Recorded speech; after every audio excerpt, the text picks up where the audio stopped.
Good morning class 12 में coordination chemistry का ये आपका लेक्चर नंबर 2 है।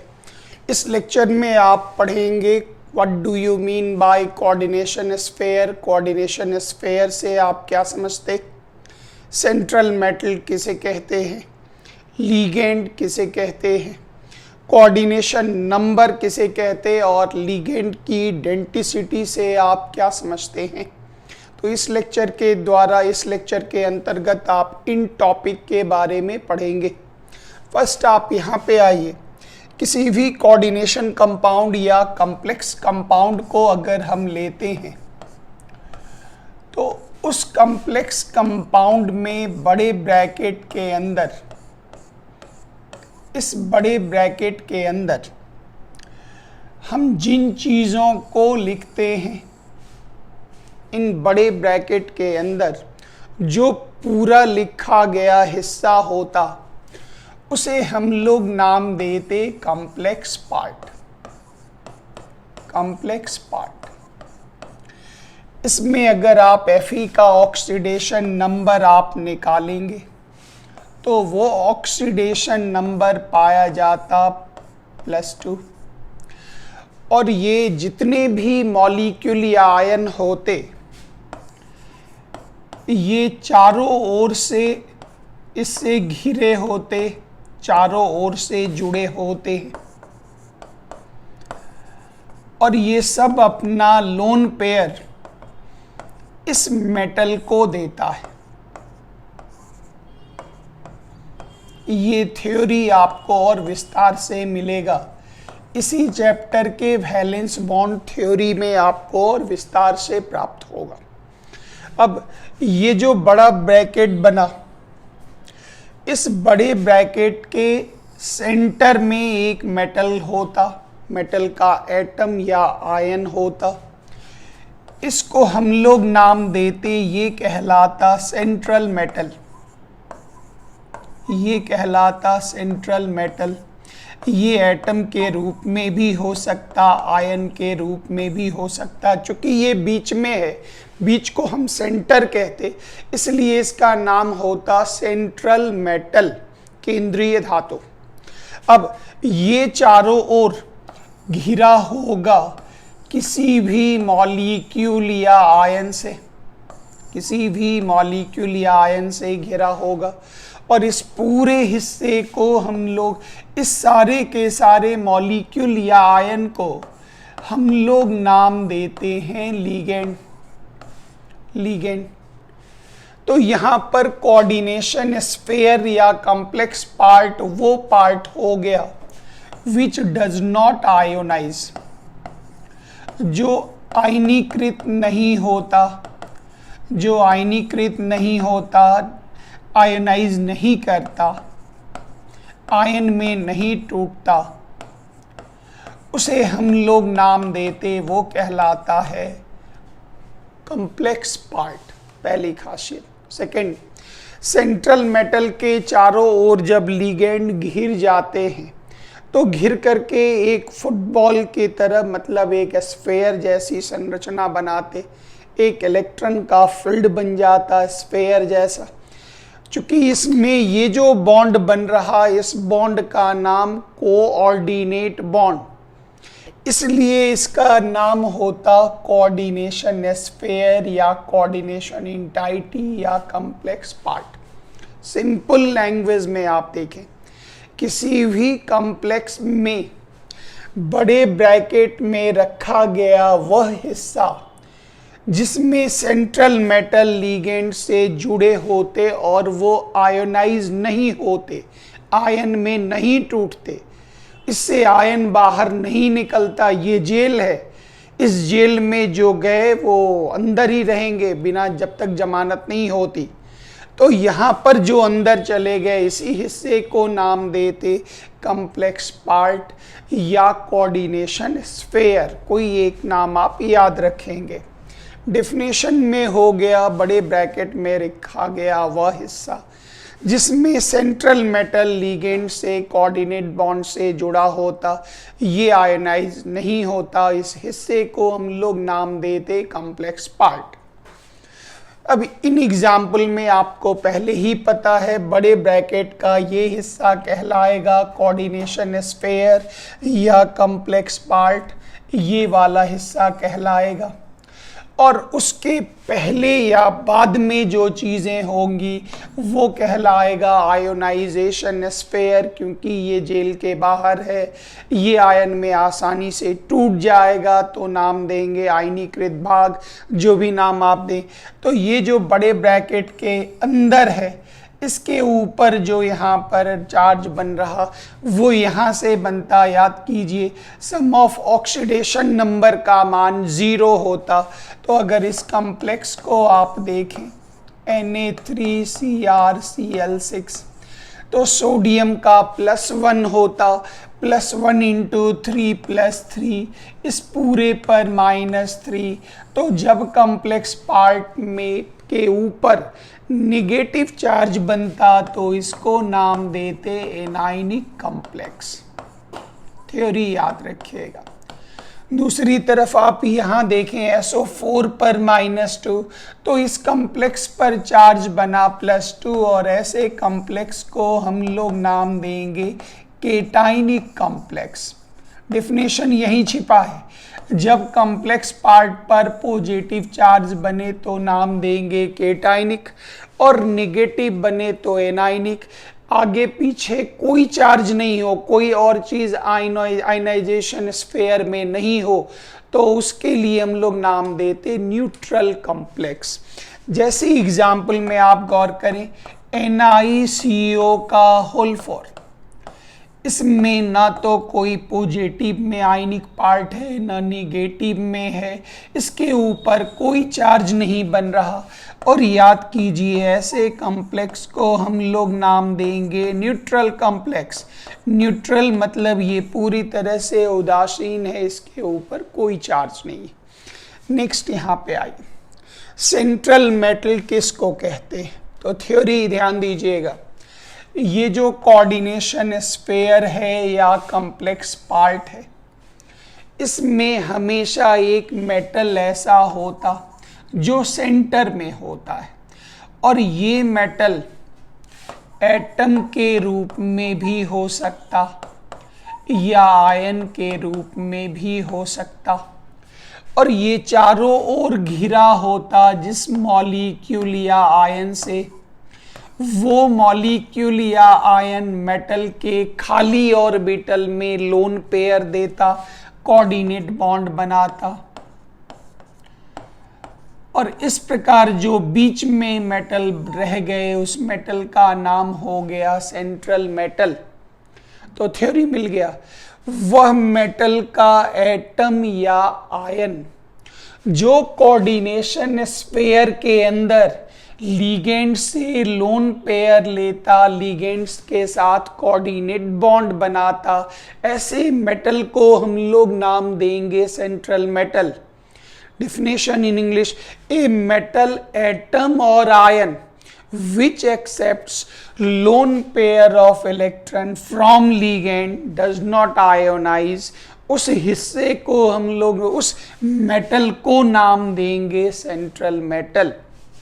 डिफिनेशन आपके पास अवेलेबल है, मेटल के एटम और आयन जो लोन पेयर लिगेंड से लेते, कोऑर्डिनेशन स्फीयर में मौजूद होते, आयोनाइज नहीं होते, ऐसे मेटल को हम लोग नाम देंगे सेंट्रल मेटल। जैसे गौर करिए इस कॉम्प्लेक्स में, याद कीजिए ये हमारा हो गया कोऑर्डिनेशन स्फीयर, ये आयनाइजेशन स्फीयर, ये आयनाइजेशन स्फीयर, ये कोऑर्डिनेशन स्फीयर।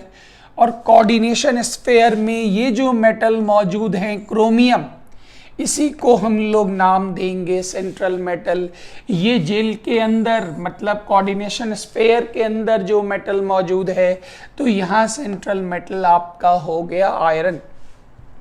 अब गौर करिए, यहाँ से मिला what do you mean by ligand, तो गौर करिएगा लिगेंड वर्ड एक शब्द से बना, लिगारे, लैटिन लैंग्वेज लिगारे, मतलब लिगारे का मतलब होता है टू बाइंड,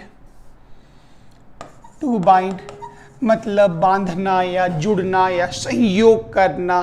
तो एक तरह से आप अगर ध्यान देंगे तो कोऑर्डिनेशन स्फीयर के अंदर, कॉम्प्लेक्स पार्ट के अंदर मेटल के, सेंट्रल मेटल के कोई भी एटम या आयन पर ये जो लीगेंड है ये इसको चारों तरफ से बांध कर रखता है, जोड़ कर रखता है।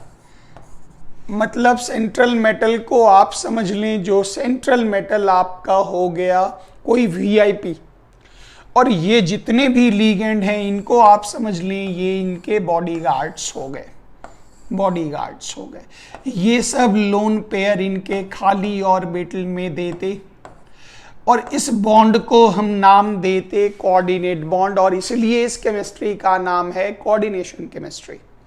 तो लीगेंड की परिभाषा हम कैसे देंगे, how we can define ligand? तो डिफिनेशन बहुत आसान है, वह मॉलिक्यूल या आयन, वह मॉलिक्यूल या आयन जो कोऑर्डिनेशन स्फीयर में कॉम्प्लेक्स पार्ट में मौजूद रहता और सेंट्रल मेटल को मेटल के खाली ऑर्बिटल में, वैकेंट ऑर्बिटल में लोन पेयर को डोनेट करता, ऐसे मेटल को हम लोग नाम देंगे सेंट्रल मेटल, और उस मॉलिक्यूल या आयन को नाम देंगे लीगेंड। तो लीगेंड आपका पॉजिटिव भी हो सकता, बहुत कम होता लेकिन हो सकता है। पॉजिटिव तो बहुत बार होता, सर पॉजिटिव में तो पहले इलेक्ट्रॉन की कमी है तो वो कैसे इलेक्ट्रॉन देगा? उसका कोई दूसरा सेंटर, कोई दूसरा एटम उस पूरे आयन में वो इलेक्ट्रॉन देने की क्षमता रखता है। समझाते हैं, जनरली ज़्यादातर जो आपको इलेक्ट्रॉन देने वाले होते उसमें इलेक्ट्रॉन की अधिकता होती, ज़्यादा होता, और वो ज़्यादातर एनियन होते। निगेटिव आयन जितने भी होते दे आर लिगेंड्स, वो इलेक्ट्रॉन देते। और जिन मॉलिक्यूल में भी किसी एटम पर लोन पेयर हो वो भी लिगेंड के तरह कार्य करता है। तो लिगेंड को आप इस प्रकार से डिफाइन कर सकते, वह मॉलिक्यूल और आयन जो कोऑर्डिनेशन स्फीयर में मौजूद रहता और सेंट्रल मेटल को लोन पेयर देता, उसको नाम देते लिगेंड। अब आप यहाँ पर देखिए, इस कॉम्प्लेक्स में ये हो गया कोऑर्डिनेशन स्फीयर, और इस कोऑर्डिनेशन स्फीयर में ये हो गया क्रोमियम सेंट्रल मेटल, और ये जो NH3 हो गया ये हो गया लीगेंड। और जिस कॉम्प्लेक्स में एक प्रकार के लीगेंड होते, याद होगा होमोलेप्टिक कॉम्प्लेक्स, तो this is the example of homoleptic complex. Next आइए, यहाँ भी गौर से देखें, copper is central metal and the NH3 is your ligand. What do you mean by coordination number? Coordination number को आप ऐसे समझें, ये है कोऑर्डिनेशन स्फीयर, याद कीजिए बीच में होगा सेंट्रल मेटल। अब ये सेंट्रल मेटल लिगेंड के साथ, याद कीजिए, लोन पेयर लेगा, एक्सेप्ट करेगा। इस थ्योरी को आप और बेहतर तरीके से समझ सकते, आगे एक थ्योरी मिलेगा सिडविक का इफेक्टिव एटॉमिक नंबर, उसमें ये और पॉइंट थोड़ा और क्लियर होगा। मेटल लोन पेयर क्यों लेता, ये पॉइंट आपका और क्लियर होगा, ध्यान दीजिएगा। तो सेंट्रल मेटल के एटम या आयन सारा लीगेंड मिलाकर, टोटल लीगेंड मिलाकर जितनी संख्या में, जिस नंबर में लोन पेयर एक्सेप्ट करता, लोन पेयर ग्रहण करता, याद कीजिए उस नंबर को ही हम लोग नाम देंगे कोऑर्डिनेशन नंबर। थ्योरी फिर से एक बार, ये central metal 1 pair, 2 pair, 3 pair, 4 pair, इसलिए इस मेटल के कोऑर्डिनेशन नंबर का मान कितना होगा, इज इक्वल टू 4। तो ये धीरे धीरे करके आपको कोऑर्डिनेशन नंबर और विस्तार में मिलेगा। अभी खाली ध्यान रखना है, जो टोटल जितने लीगेंड हैं वो सारे लीगेंड मिलकर जितने लोन पेयर सेंट्रल मेटल को देते हैं, सब मिलकर जितना इलेक्ट्रॉन देता है, उस इलेक्ट्रॉन के पेयर को, पूरी संख्या को नहीं, पेयर को हम लोग नाम देते। एक जोड़ा को एक काउंट करना, वन पेयर को वन काउंट करना, उसी को हम लोग नाम देते कोऑर्डिनेशन नंबर। डिफिनेशन आप यहाँ से ले लें। Total number of lone pair of electrons donated by ligands, all ligands सारा मिलकर, to the central metal in coordination sphere is called coordination number. मतलब सारे लिगेंड मिलकर जितना जोड़ा इलेक्ट्रॉन सेंट्रल मेटल को देते, उन नंबर को आप ऐड कर दीजिए, उसी को नाम देंगे कोऑर्डिनेशन नंबर। यहाँ पर एक लास्ट और वेरी वेरी इंपॉर्टेंट पॉइंट बहुत ध्यान से सुनेंगे, इसका नाम है denticity of ligand.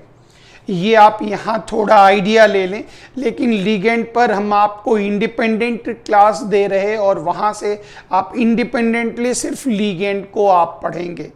Denticity of ligand क्या होता है? एक वर्ड आया है डेंटिस्ट, दांत का डॉक्टर।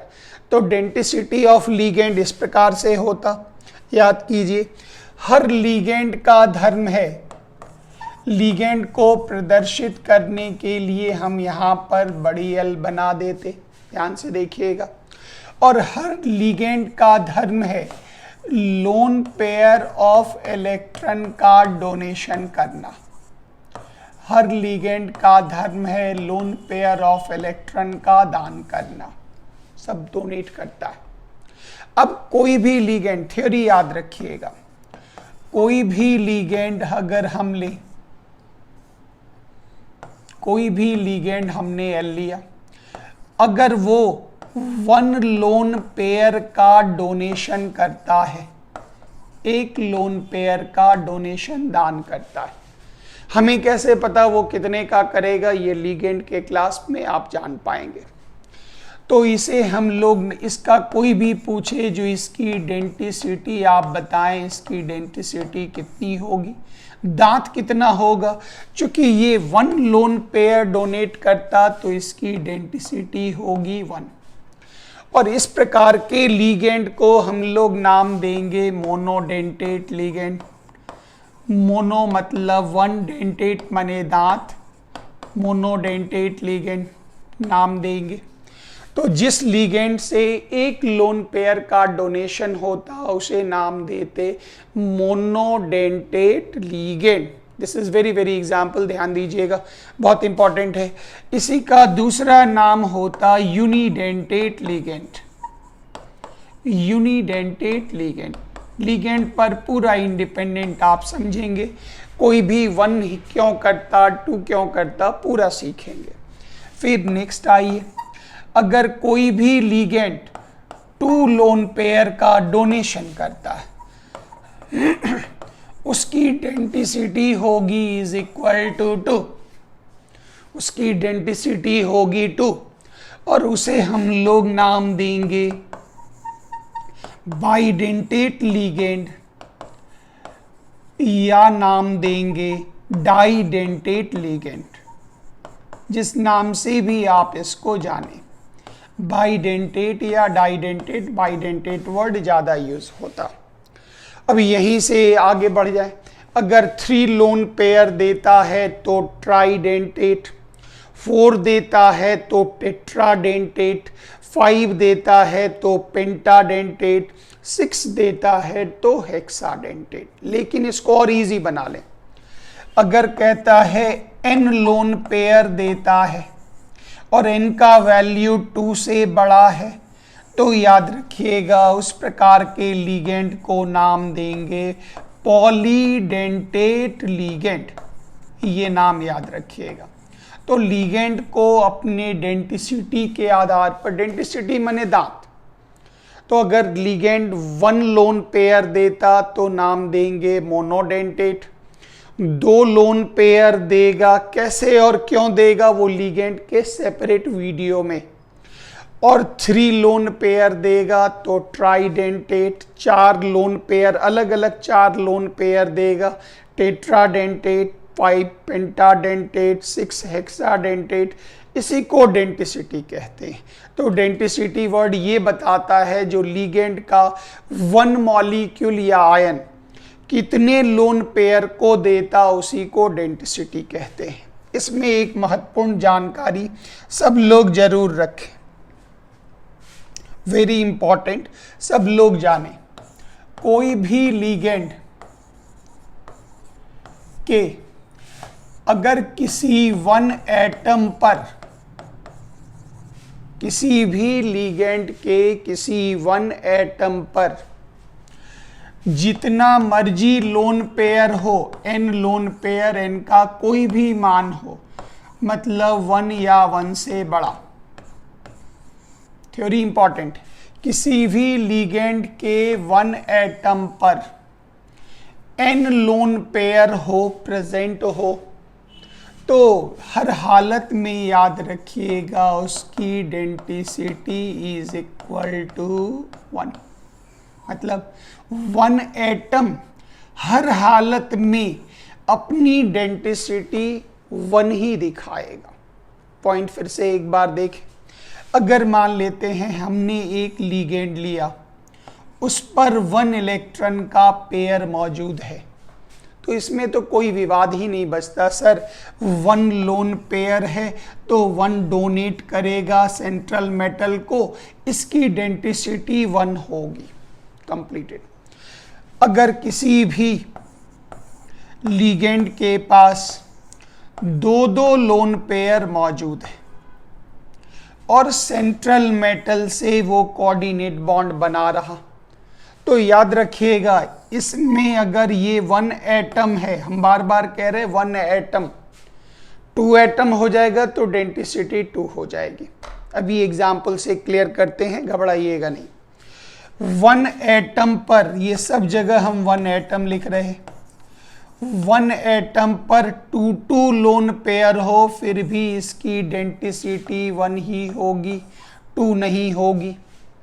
अगर 1 एटम पर लिगेंड के 1 एटम पर, लिगेंड के 1 एटम पर अगर 3 लोन पेयर हो, तब भी याद रखिएगा इसकी डेंसिटी कितनी होगी, 1।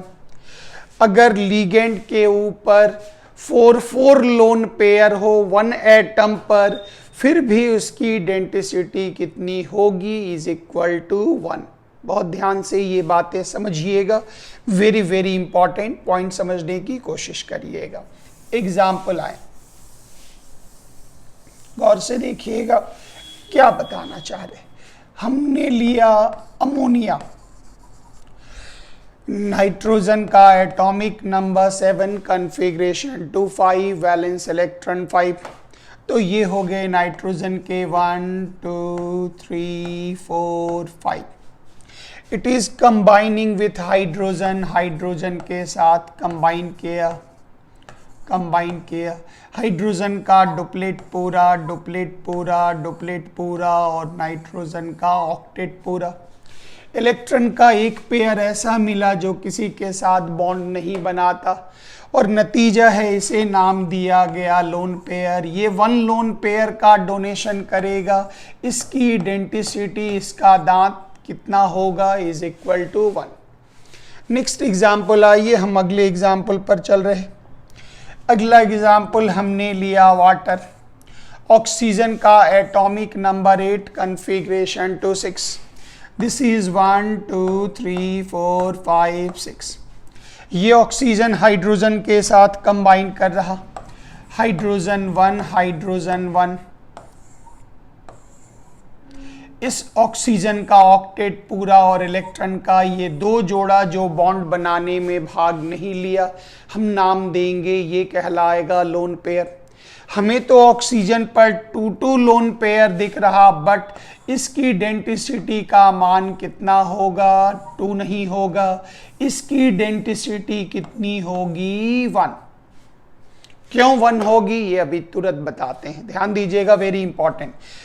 1 एटम पर, किसी भी लिगेंड के 1 एटम पर जितना मर्जी लोन पेयर हो जाए, 1 या 1 से ज़्यादा लोन पेयर हो जाए, फिर भी उसकी डेंसिटी का मान कितना होगा, 1। उसकी डेंसिटी का वैल्यू कितना होगा, इज इक्वल टू 1। अब यहां पर एग्जाम्पल फिर से लीजिए, हमने लिया Cl-। याद कीजिए Cl का atomic number 17, configuration 287, valence electron 7। इसने 1 इलेक्ट्रॉन का गेन किया तो 1 माइनस। ये भी lone pair, lone pair, lone pair, lone pair, इसका मतलब लोन पेयर तो 4 दिख रहा 1 एटम के ऊपर, लेकिन फिर भी कोई आपसे पूछे ये कितना लोन पेयर देगा, जवाब देंगे 1। इसकी डेंसिटी, इसका दांत कितना होगा 1। क्यों ऐसा होता है, इस चीज को आप ऐसे समझें। कोऑर्डिनेट बॉन्ड बनने के लिए ये अनिवार्य है, जो लिगेंड अपने खाली ऑर्बिटल, लिगेंड अपने लोन पेयर वाले ऑर्बिटल को आगे करेंगे, लोन पेयर के ऑर्बिटल को आगे करेंगे, और सेंट्रल मेटल अपने खाली ऑर्बिटल को इसके अंदर देंगे। मतलब ये हो गया, जो दुकान मेरी, दुकान का सामान मेरा, सारी पूंजी मेरी, हम समय नहीं दे सकते, तुम वहां बैठ करके दुकान का बिजनेस संभालो, और उसमें जो प्रॉफिट होगा that will be equally divided. इसका मतलब ये हो गया, यहाँ पर जो कोऑर्डिनेट बॉन्ड बन रहा उसमें लिगेंड का लोन पेयर होगा, सेंट्रल मेटल का खाली ऑर्बिटल होगा, दोनों ओवरलैप करेगा और इससे कोऑर्डिनेट बॉन्ड का निर्माण होगा। ध्यान दें, हर ऑर्बिटल की, आप एटॉमिक स्ट्रक्चर में पढ़ चुके, हर ऑर्बिटल की अपनी अपनी दिशा होती, डायरेक्शंस होता। तो यहाँ पर भी लिगेंड का जो लोन पेयर है इसका भी अपना डायरेक्शन होगा। इसको आप ऐसे समझ लें, इस वाटर के हम हिस्से को हमने हटा दिया। इस लिगेंड के 1 एटम पर मान लेते हैं एक लोन पेयर यहाँ है, एक लोन पेयर यहाँ है, यहाँ है, लेकिन सेंट्रल मेटल के भी तो खाली ऑर्बिटल अलग अलग डायरेक्शंस में होंगे। तो ऐसी हालत में आप एक को ही इसके साथ कोऑर्डिनेट कर सकते हैं, ये इसके साथ कोऑर्डिनेट नहीं होगा क्योंकि इसकी दिशा कहीं और, इसकी दिशा कहीं और, इसका डायरेक्शन कहीं और, इसका डायरेक्शन कहीं और। तो ये इस तरह से आप समझें, जैसे मान लेते हैं आप कहीं पर खड़े हैं या हम कहीं पर खड़े हैं, सामने से कोई मिलने के लिए आया, हमने हैंडशेक किया, इधर से कोई दूसरे व्यक्ति आए तो इनसे हमने हैंडशेक किया, इधर से कोई अलग व्यक्ति आए तो 1 बाई 1 हम हैंडशेक करते, 1 बाई 1, मतलब 1 बाई 1 कोऑर्डिनेट बनता। ऐसा नहीं जो इधर से भी लोग आ रहे हैं, इधर से भी लोग आ रहे हैं तो हमने बोला हेलो, तो ये हाथ मिलाने का तरीका तो नहीं हुआ। सामने से कोई आ रहा, पाँव ऊपर कर दें हेलो, इससे तो कभी भी हैंडशेक नहीं हुआ, पाँव टकराना नहीं हुआ। तो हैंडशेक 1 बाई 1 होता, कोऑर्डिनेट भी 1 बाई 1 होता। हाँ, हमारे साथ 2 लोग हैं, हम भी हैं, हमारे साथ में कोई हमारे रिलेटिव भी हैं, हमारे गेस्ट आ रहे तो हम अलग से हाथ मिला रहे, वो किसी और से हाथ मिला रहे। थ्योरी फिर से वापस चलते हैं। किसी लिगेंड में अगर 1 एटम पर जितना मर्जी लोन पेयर हो, 1 एटम पर 2, 3 जितने भी लोन पेयर हो, लेकिन ऐसी हालत में उसकी डेंसिटी, उसका दांत जो होगा वो 1 होगा। तो फिर बाइडेंटेड लिगेंड कैसे होते, उसमें 2-2 एटम होता, अलग अलग एटम, उसमें लोन पेयर होते, वो कोऑर्डिनेट बनाता। ट्राइडेंटेट, उसमें 3 अलग अलग एटम्स होते, 3 एटम्स, इसमें भी लोन पेयर, इसमें भी लोन पेयर, इसमें भी लोन पेयर, ये अलग कोऑर्डिनेट, ये अलग कोऑर्डिनेट, ये अलग कोऑर्डिनेट, इससे ये निकलता है। और धीरे धीरे लिगेंड वीडियो देखने पर आपकी समझ और बेहतर बनेगी। यहाँ आइए, what do you mean by ligand की डेंसिटी, दंतु से आप क्या समझते हैं। याद कीजिएगा, the total number of electron pair donated to central metal by ligand. कोई भी एक लिगेंड जितना भी लोन पेयर सेंट्रल मेटल को देता है, उसी को हम उसकी डेंसिटी, उस लिगेंड की डेंसिटी कहते हैं। जैसे एक नाम आया यूनिडेंटेट और मोनोडेंटेट लिगेंड। तो अगर कोई लिगेंड सेंट्रल मेटल को वन लोन पेयर देता, वन लोन पेयर कंट्रीब्यूट करता, डोनेट करता, तो उस लिगेंड को नाम देंगे यूनिडेंटेट और या मोनोडेंटेट लिगेंड। दूसरी तरफ कुछ एग्जाम्पल्स है जिनको आप देख लें, लिगेंड वीडियो में विस्तार से देखेंगे। जैसे H2O का नाम होता एक्वा, और H2O द्वारा वन पेयर इलेक्ट्रॉन डोनेट किया जाता, वन लोन पेयर, उसकी डेंसिटी हो गई 1। अभी तुरंत बताया। NH3 वो वन लोन पेयर देता, उसकी भी डेंसिटी कितनी होगी 1। CO की भी कार्बोनाइल डेंसिटी कितनी होगी 1। बाइडेंटेट आइए, बाइडेंटेट में क्या होता, आपको कोई मॉलिक्यूल ऐसा मिलेगा जिसमें एक एटम, आप ऐसे समझ लें, हो सकता है एक एटम यहाँ पर A हो, ये किसी से बॉन्ड बना करके एक दूसरा एटम यहाँ पर ये हो। दोनों सिमिलर भी हो सकता और दोनों डिफरेंट भी हो सकता, बड़ी सी संरचना है। अब इस जगह पर भी लोन पेयर, यहाँ भी लोन पेयर, ये भी सेंट्रल मेटल को दे रहा, ये भी सेंट्रल मेटल को दे रहा, और इस कारण से जो इसकी डेंसिटी हो गई वो 2 हो गई। मतलब हम एक से हाथ मिलाएंगे। अगर हमारे घर में फंक्शन है और हमारे साथ 4 लोग स्टेज पर हैं और गेस्ट आए जा रहे हैं, तो हम एक से मिलाए, फिर दूसरे से मिलाए, लेकिन बगल वाले हमारे साथ जो हैं वो भी किसी और से मिलाए, वो भी किसी और से मिलाए, तो हमारी फैमिली तो ढेर सारे लोगों से हाथ मिलाती चली गई, लेकिन एक आदमी एक बार में एक से हाथ मिलाएगा। ये चीज़ बहुत इंपॉर्टेंट। कुछ नेमिंग और एग्जाम्पल गौर करिए। इसका नाम ऑक्सलेटो, ध्यान से देखिएगा डिटेल्स लिगेंड क्लास में। इसमें गौर करिएगा, ऑक्सीजन भी लोन पेयर देता, ऑक्सीजन भी लोन पेयर देता, इस पर -2 चार्ज, ऑक्सीडेशन नंबर -2। ऑक्सलेटो का सिंबल हो गया OX। OX मतलब बैल नहीं कर लीजिएगा, बरद नहीं कर लीजिएगा, और इसका ऑक्सीडेशन नंबर -2 और इसकी डेंसिटी कितनी होगी 2। इसमें गौर करिए, नाइट्रोजन पर भी लोन पेयर, नाइट्रोजन पर भी ये भी कोऑर्डिनेट, ये भी कोऑर्डिनेट, इसकी भी डेंसिटी 2, कोई चार्ज नहीं, ऑक्सीडेशन नंबर 0। इसका नाम होता इथिलीन डाइएमाइन, शॉर्ट में हम लोग यूज करते EN। फिर एक नाम आइए, यहाँ भी नाइट्रोजन पर लोन पेयर, ऑक्सीजन पर लोन पेयर, कोऑर्डिनेट कोऑर्डिनेट, इसकी भी डेंसिटी 2, बाइडेंटेट लिगेंड या डाइडेंटेट लिगेंड। इसमें भी ग्लाइसिनेटो नाम हुआ, उससे सिंबल लिया गया GLY। इस पर बनने वाला चार्ज -1, तो इसका ऑक्सीडेशन नंबर का मान भी -1। नेक्स्ट आइए, पॉलीडेंटेट लिगेंड क्या है? वह लिगेंड जिसमें लोन पेयर देने की संख्या, एक ही लिगेंड, फुल लिगेंड, जिसमें लोन पेयर डोनेट करने की संख्या 2 से ज़्यादा हो, 3, 4, 5, 6, 2 से ज़्यादा हो, इस प्रकार के लिगेंड को हम लोग क्या नाम देंगे? Polydentate ligand. जैसे ये हो गया डाइइथिलीन ट्राइएमाइन, नेमिंग स्ट्रक्चर बाद में।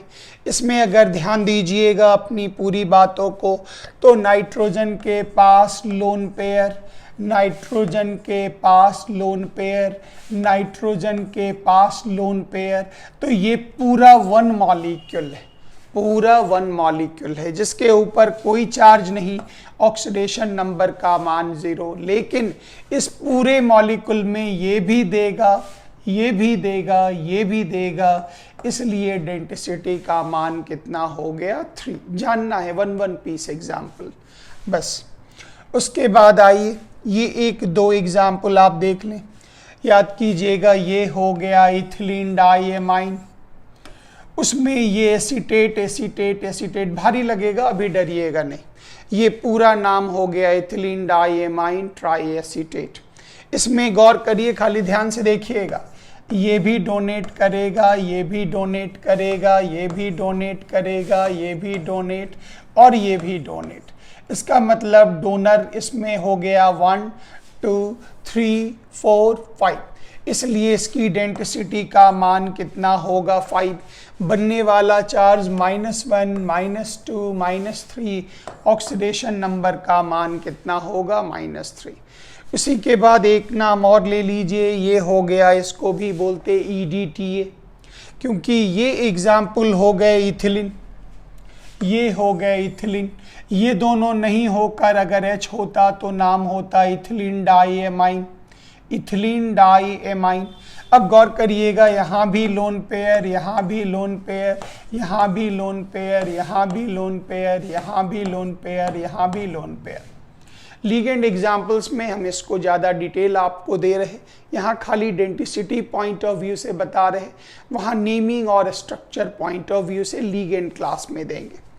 ऑटोमेटिक है ये सबको अगर गौर करें तो 1, 2, 3, 4, 5, 6, इसका मतलब इसकी डेंसिटी कितनी होगी 4।